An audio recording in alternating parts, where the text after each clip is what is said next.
Something I haven't really captured is all the times the tractor's broke down. And today I guess I'm capturing it because I'm really hoping that this is the last time. So that is the boom cylinder, and that is the biggest cylinder on the entire tractor. And the cylinder with the piston probably weighs 300 pounds.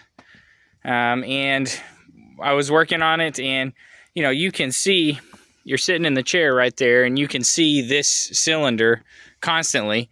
And over the past week or two, it's just been leaking more and more and more. And then the other day, it just started streaming down. I guess it's a good thing these failures are sort of slow release. Same thing with that guy right there. He just started leaking more and more and more.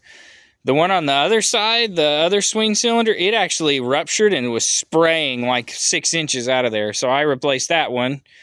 I just replaced that one last night. Those are actually small enough I can do by myself. I'll show you this guy. So that is the piston.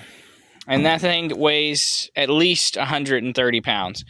Because I can curl 135 and I can barely pick that up. But it has this massive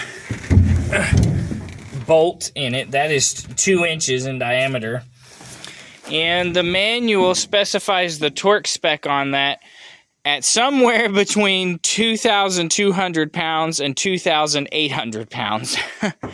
I don't have a socket big enough for that, and I don't have enough lead in my bottom for that either, so I had to take it to a guy who specializes in hydraulic repair so that he could get that off. You have to take that off so that you can get that off, because there's a seal in there that rides between this gland and the piston to keep the hydraulic pressure in there. And that was shot. So I've replaced just about every single piston seal in the whole tractor.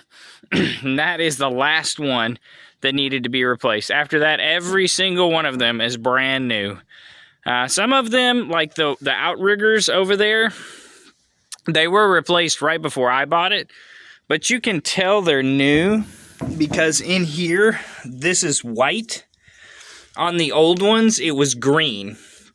So half of them were still green because they were still the original ones from the factory from 2006. So, and I've done little things like I had to put a belt on it. One of those lights up there was out. I had to put a bulb in it. There's a leak in the fuel pump. That's like a $3 O-ring I've got to fix eventually. That's really it. But hopefully now this will be the last time I have a leaky cylinder so I can stop having to shut down for a week and keep going. Try to give you some insight into my struggles with this tractor. Everything on this thing is torqued to approximately 1 billion foot-pounds and weighs a metric butt-ton. Those are the precise specifications for this tractor. So I'm going to try to stick that piston in there, and you'll see this is no joke. This thing is just a struggle. Oh, I picked it up the wrong way. How do I turn this over without getting it dirty?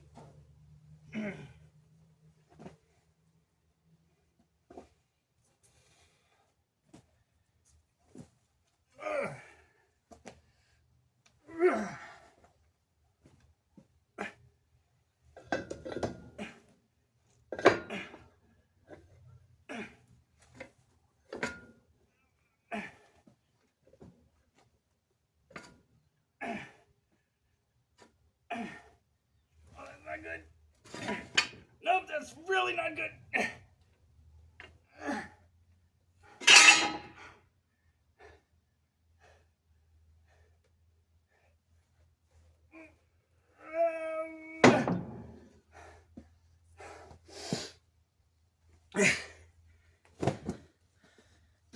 Always something.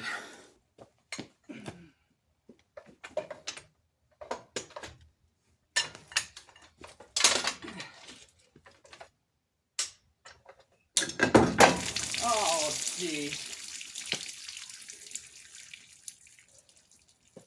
There just went about 50 bucks worth of hydraulic fluid. That's why I had the cylinder tilted like that.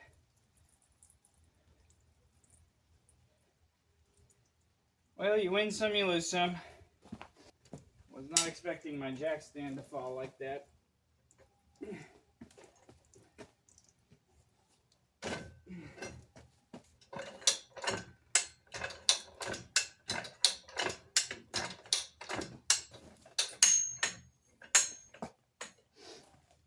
Frustrating part is now it's got hydraulic fluid all over it. It stinks and it's slippery. And there's my last paper towel. Maybe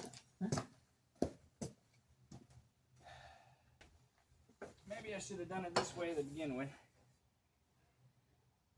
Yep, it dumped all of it out. Oh yeah, it's super slippery now. At least I had that 2x4 there, and it landed in a perfect spot on the 2x4.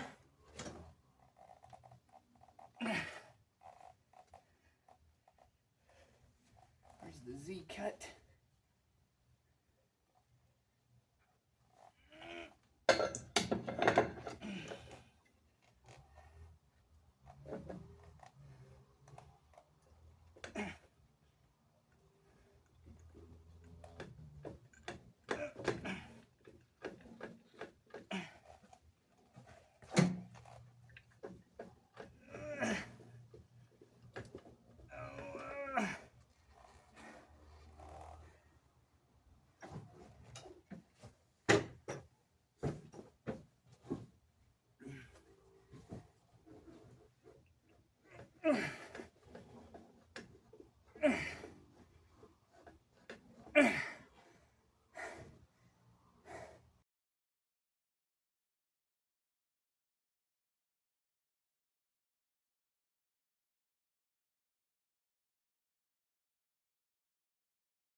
That grease for them joints is so sticky.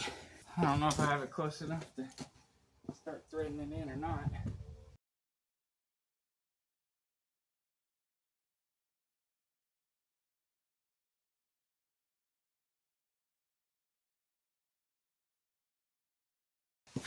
Okay, so strategy. Force the piston down in there further. I forgot I'm an idiot. This is airtight.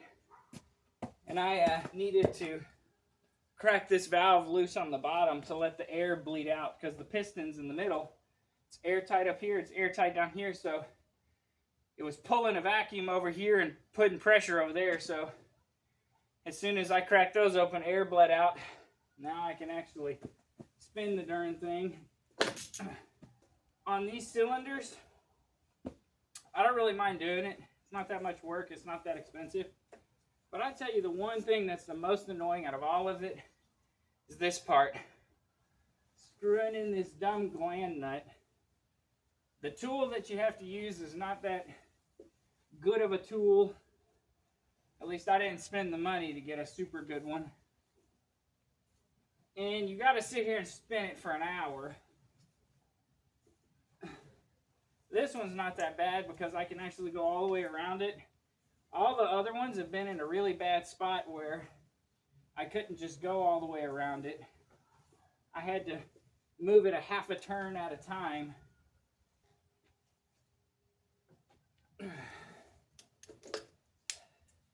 Sometimes you just got to get a bigger tool.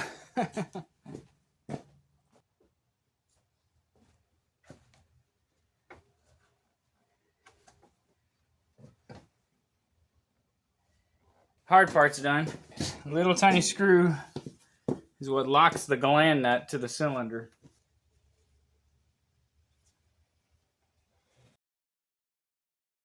Jack stand covered in hydraulic oil now.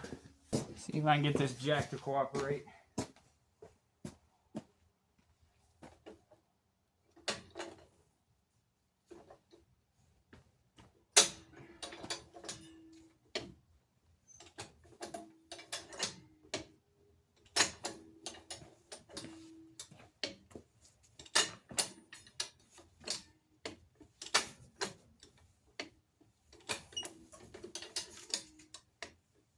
Better tighten those fittings before I forget about it and squirt more fluid all over the place.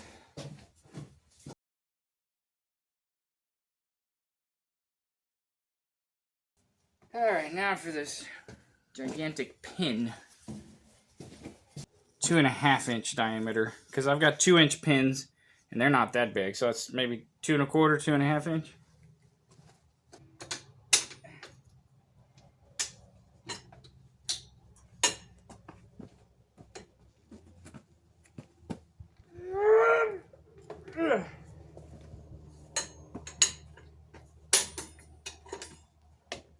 It's hitting on this fitting right there. Look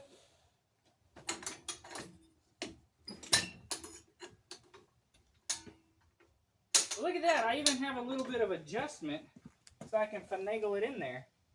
Is it going to line up? Is it going to line up? Oh! Just off a little bit. I think I can persuade it with a really big pry bar.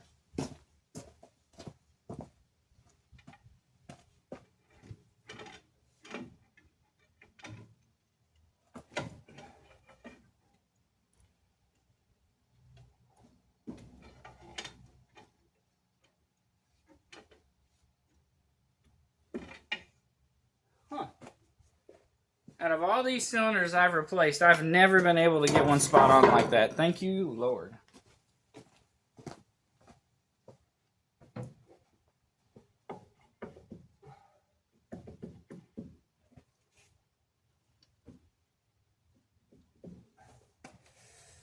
Oh, let's get my friend Persuasion.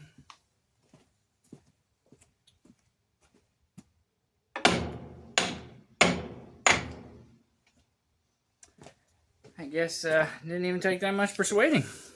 The snap ream and washer goes on there. And then I just got to fill it up with hydraulic fluid. It's a good thing I bought 2 tubs of it. It's $120 a tub for 5 gallons. And that was at least a gallon, maybe 3. And then I lost probably a gallon when I was doing that other cylinder, so... And I like to have some in return, or in, reserve, because if I bust a hose or something, and you can, like when that cylinder was spraying on the swing cylinder, I didn't know it. So I was sitting there working, driving around, and I went back over to where I was working, and I saw a big black line in the brown dirt, and I was like, what in the world? So I got out and walked around it, and sure enough, that's... And by that time, I had probably sprayed 3 gallons of fluid, and I may need some on hand just to fill it up to get it in a place where I can work on it.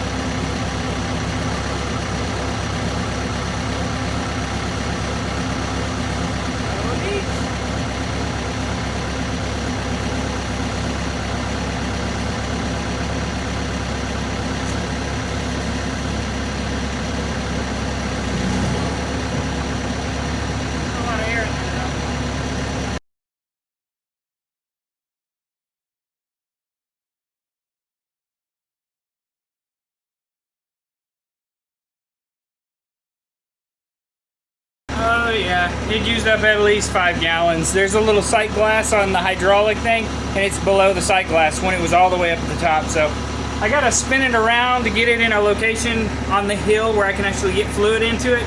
The fill spout's pointed downhill right now, but it's working, ready to go dig some holes.